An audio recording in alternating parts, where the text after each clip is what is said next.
that if you want police officers to back off while a probe is on, Somnath Bharti must do the same. You've heard this now from Captain Gopinath, you've heard the same from Kamal Mitra Chinoy, two members of the Aam Aadmi Party, and I was told that Dilip Pandey, who's a member of the Aam Aadmi Party, would join us from 9:25 p.m. onwards.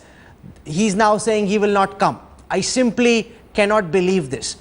Nobody from the Aam Aadmi Party is prepared to come and answer straightforward questions on what Somnath Bharti has been up to and why he's still a minister. And if there are answers, I would like to hear those answers. We haven't heard any answers. I want to go across to Conrad Longmore, and I must begin by congratulating you, sir, on having put this investigation together, really setting the pace. Everyone else has been tracking, following up, looking at different leads, but you way back in 2004 put this story out first. Explain, how did you stumble upon Somnath Bharti, and what do you make of this in the larger context of spamming worldwide, sir? Well, I started to receive spams from an organization called Topsites US, asking me to renew my own entries in the Open Directory project.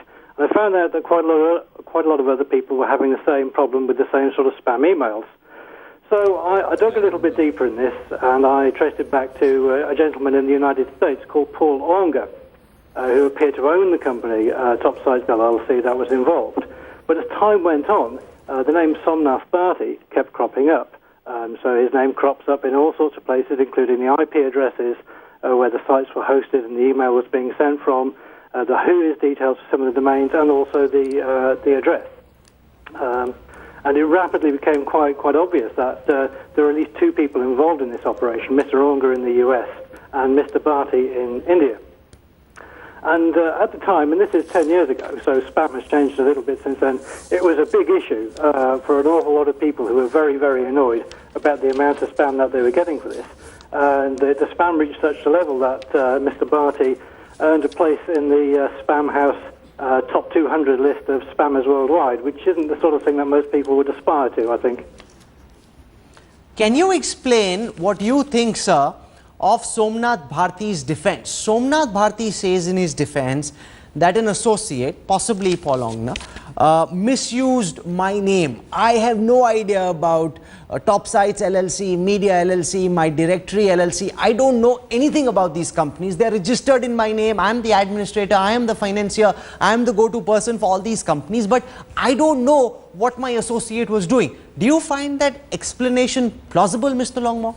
I don't find that explanation plausible at all. His name is all over the operation, in so many different places. On his business card, it's mentioned on his personal website. Back in 2003, he links himself to Topsites. It's on the ownership details for the domains and the IP addresses, plus some of the internal correspondence from the company as well. And I've had emails over the years from people who've known Mr. Bharti, who've linked him into this organization.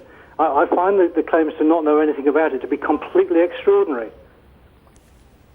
Okay, just stay with me. I know that you have a meeting to go back in, but since you're the top expert on this along with Prashanto, I'd like you to stay with me for 5 minutes. I want Pawan Dugal to give us a sense of what he makes of the explanation that Somnath Bharti has been able to come up with. And if our producers could run that explanation. This is the first and the only response we've received from the Aam Aadmi Party. They haven't spoken since, but in this explanation they say there is this associate who misused the name of Somnath Bharti, and Somnath Bharti doesn't know anything. It's registered in his name, he's the administrator, but Somnath Bharti knows nothing. Well, Rahul, it's hard to currently comment on anything because I've not looked at the papers. I don't know what the evidence is. But the fact still remains is that I can only talk about the law. And the law says that in India in 2005, 2006, 2004, there was no law on spam. So when you did any spam activity, it was not illegal in the country. Sure. So that being the case... But that was not the case in the United States, and these companies were all registered in the US. In the US since 2003, Prashanto, correct me if I'm wrong, there has been a law against spamming. It is only after that that all these ventures shifted out of the United States because the law from 2003 became very stringent. Absolutely. And we're also not just talking spam here, we're talking scam. And we are talking possible FEMA violations. So what could be the FEMA violation? Well, if he's making a lot of money in Topsites, which he clearly has, based on what he's been advertising, where did those millions of dollars go? Those are not declared in any affidavit of his.